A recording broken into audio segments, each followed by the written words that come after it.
একটা শান্তিপূর্ণ ছাত্র আন্দোলন নিজেদের জেদ, নিজেদের নিজেদের ভেতরকার যে স্বৈরাচারী চরিত্র, সেই সমস্ত কিছুর একটা উদগ্র তাদের প্রদর্শনী তারা করতে গিয়ে আজকে সমস্ত ছাত্র আন্দোলনকে একদিকে অপমানিত করেছে, তারপরে তাকে ভয়ঙ্কর রকম ভাবে দমন করার চেষ্টা করেছে। বাংলাদেশের ইতিহাসে ৭১ সালের পরে এই দেশের ৫৩ বছরের ইতিহাসে সমস্ত রাষ্ট্র শক্তিকে ব্যবহার করে আমাদের সন্তানদেরকে, আমাদের শিশু সন্তানদেরকে এইভাবে হত্যা করার কোন নজির, বাড়িতে গুলি করে হত্যা করার কোন নজির আমরা দেখি। আজকে শত শত শিক্ষার্থীকে হত্যা করা হচ্ছে। আমরা ন্যায় বিচার চাই, এই হত্যাকাণ্ডের বিচার চাই। সরকার এত লাশের মিছিল, এত লাশ তারা তৈরি করেছে, তাকে ঢাকতে পারছে না। তাকে ঢাকার জন্য আজকে আমরা দেখছি তারা নানান রকম রাজনৈতিক কৌশল ব্যবহার করছে। সহিংসতা হয়েছে অনেকগুলো স্থাপনায়, তারা করেছে। স্বাধীন, নিরপেক্ষ, বিশ্বাসযোগ্য তদন্ত চাই। কিন্তু তার আগেই তারা এই সমস্ত কাজ কারা করেছে তার দায় চাপিয়ে দিচ্ছেন।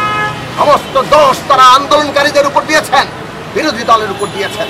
এবং এর মধ্য দিয়ে আমরা দেখলাম যে তারা নির্বিচার গ্রেফতার, হয়রানি, নির্যাতন এইসব করছে। আন্দোলনকারী নেতৃত্বকে তুলে নিয়ে তাদের উপর নির্যাতন করা হচ্ছে, তাদেরকে নিরাপত্তা দেওয়ার নামে তাদেরকে হেফাজতে রাখা হয়েছে। এই সমস্ত ঘটনাবলী আপনারা জানেন।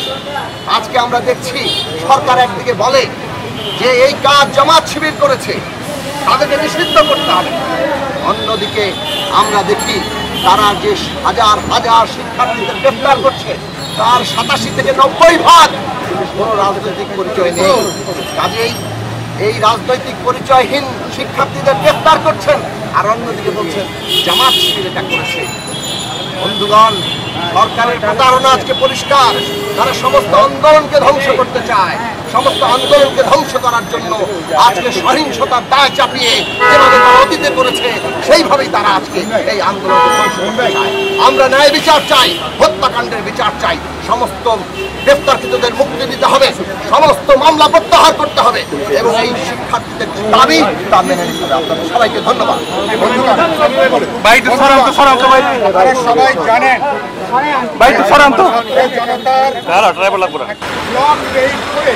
মুক্তিযোদ্ধাদেরকে যেভাবে ঘরে ঘরে তারা তুলে নেওয়া হয়েছে, এখন 2024 সালে স্বাধীন বাংলাদেশে ছাত্র যুবকদেরকে ব্লক রেইড করে পাকিস্তানি জমানার মতন তাদেরকে আজকে তুলে নেওয়া হচ্ছে।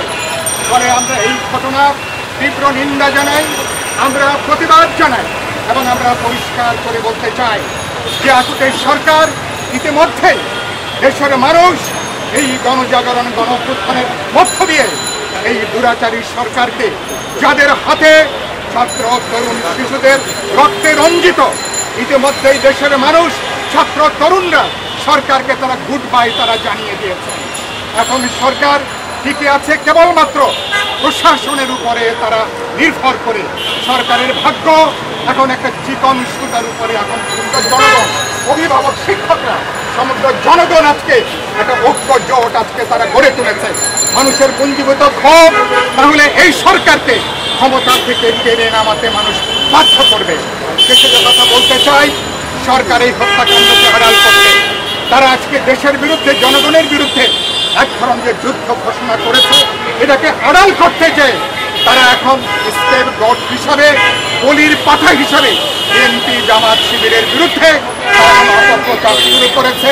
ইতিমধ্যেই জামাত এবং শিবিরকে তারা সিদ্ধান্ত নিয়েছে সন্ত্রাস দমনের আইনে। সন্ত্রাস দমনের আইনে তাদেরকে যদি নিষিদ্ধ করতে হয়, এই সরকার গত 15 বছর দেশের বিরুদ্ধে তারা যে সন্ত্রাস করেছে, তারা যে রাষ্ট্রীয় সহিংসতা চালিয়েছে, বিশেষ করে গত 15 দিন ধরে সমগ্র দেশবাসীর বিরুদ্ধে তারা যে হত্যাকাণ্ড সংগঠিত করেছে, সরকারকে কোন আইনে এই সরকার এবং সরকারি দলের বিচার হবে বাংলাদেশের মানুষ নিশ্চয় ভবিষ্যতে সেটাকে তারা নির্ধারণ করবে। আমরা দেশবাসীকে বলতে চাই, মানুষের গণঐক্যতা তৈরি করেন, রাজনৈতিক সকল বিরোধী দলের কার্যকর ঐক্য তৈরি করেন। সমগ্র শ্রেণী পেশার মানুষ ভয়কে জয় করে রাজপথে নামতে শুরু করেছে। এই সংগ্রামে এবার বাংলাদেশের মানুষ বিজয়ী হবে, ছাত্র তরুণদের দাবি আদায় হবে, দেশকে রক্ষা করবে, দেশের গণতান্ত্রিক ভবিষ্যৎকে আমরা রক্ষা করব। আপনারা খেয়াল করেছেন পল্টন মোড়ে আমাদের পূর্ব নির্ধারিত সেখানে সমাবেশ ছিল, সম্পূর্ণ শান্তিপূর্ণ কর্মসূচি। সেই কর্মসূচিতে পুলিশ যেভাবে বাধা দিয়েছে, পুরো অঞ্চলটা কর্ডন তারা সেখানে করে রেখেছে। জল কামান থেকে শুরু করে পল্টন মোড়ে একটা হৃদয় ভ্যান, একটা যুদ্ধ পরিস্থিতি তারা তৈরি করেছে। আমরা কোনো যুদ্ধ পরিস্থিতির জন্য এখানে আসেনি, শান্তিপূর্ণ প্রতিবাদ করতে এসেছি। সেটা পর্যন্ত সরকার আজকে বরদাস্ত করতে পারছে না। আমরা নিন্দা জানাই, প্রতিবাদ জানাই। আপনাদের সবাইকে শুভেচ্ছা এবং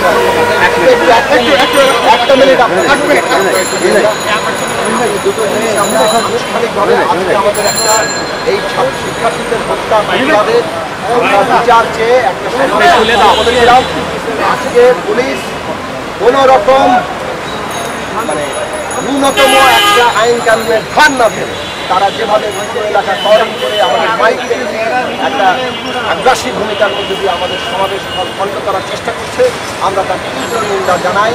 এবং আমরা পরিষ্কার করে বলি, গণতন্ত্র মঞ্চের জায়গা থেকে সারা বাংলাদেশের মানুষ, আমরা বিরোধী দলগুলো এই সরকারের পদত্যাগ চেয়েছি নির্বাচনের আগে থেকেই।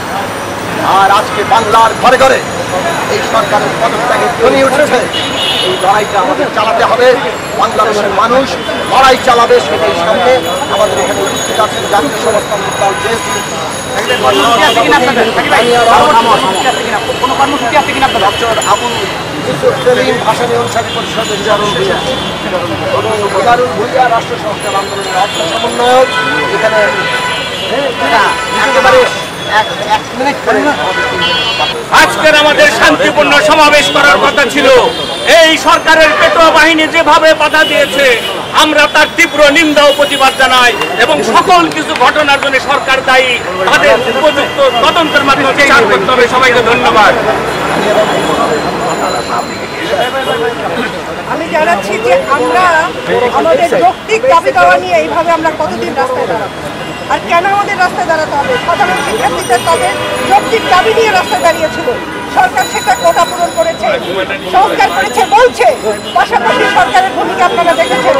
আবু সাঈদ হত্যাকারী পুলিশ এখন পর্যন্ত অ্যারেস্ট হলো না কেন? অথচ আজকে আমরা সাধারণ একটা সভা করে সংহতি প্রকাশ করবো, সেখানে বাধা দেওয়া হচ্ছে। এভাবে একটি রাষ্ট্র চলে না। দল দিয়ে রাষ্ট্র চালানো, সরকার এবং রাষ্ট্র দল একসাথে গুলিয়ে ফেলেছে। এদিক থেকে যদি বের হতে চেষ্টা না করেন, এদেশের মানুষ ঘরে ঘরে প্রতিরোধ করে তুলবে এবং যা করার তাই করে ওনাকে চেষ্টা করবে প্রতিহত করার। ধন্যবাদ সবাই। ছাত্ররা যেটা একটা গণ অভ্যুত্থান পরিস্থিতি, ছাত্ররা আসলে একটা গণ আহ্বান করেছে। আমরা ছাত্রদের সঙ্গে আছি।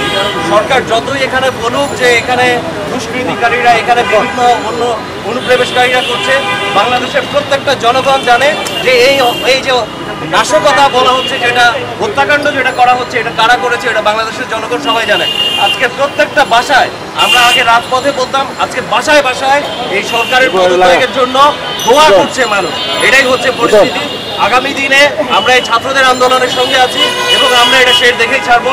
আগামীকালকে রাষ্ট্র সংস্কার আন্দোলনের, আচ্ছা এটা সাকিব ভাই বলবেন আমাদের পরবর্তী আমাদের পরবর্তী আজকে এই যে আমাদের সমাবেশ পণ্ড করা, আমাদের সমাবেশের উপরে হামলা, আমাদের মাইক কেড়ে নেওয়া এবং সারা দেশে যে নির্বিচার হামলা চলছে শিক্ষার্থীদের উপরে বিচার এবং আমাদের সমস্ত এই যে দাবিগুলো, সব দাবি মানার ব্যবস্থায় আমরা আগামীকাল সকাল 11টার সময় রাষ্ট্র সংস্কার আন্দোলনের কার্যালয় আছে মেহেরবাগ প্লাজায়, গণতন্ত্র মঞ্চের সংবাদ সম্মেলন হবে এবং সেখান থেকে আমরা আমাদের পরবর্তী কর্মসূচি চেষ্টা করব। আপনাদের সবাইকে ধন্যবাদ। আমাদের মধ্যে জাতীয় সমাজতান্ত্রিক দল জেএসডি সাধারণ সম্পাদক শহীদুদ্দিন মাহমুদ সাহেব কিছুক্ষণ আগে যোগ দিয়েছেন। আমরা আপনাদের সবাইকে ধন্যবাদ জানাই। আমরা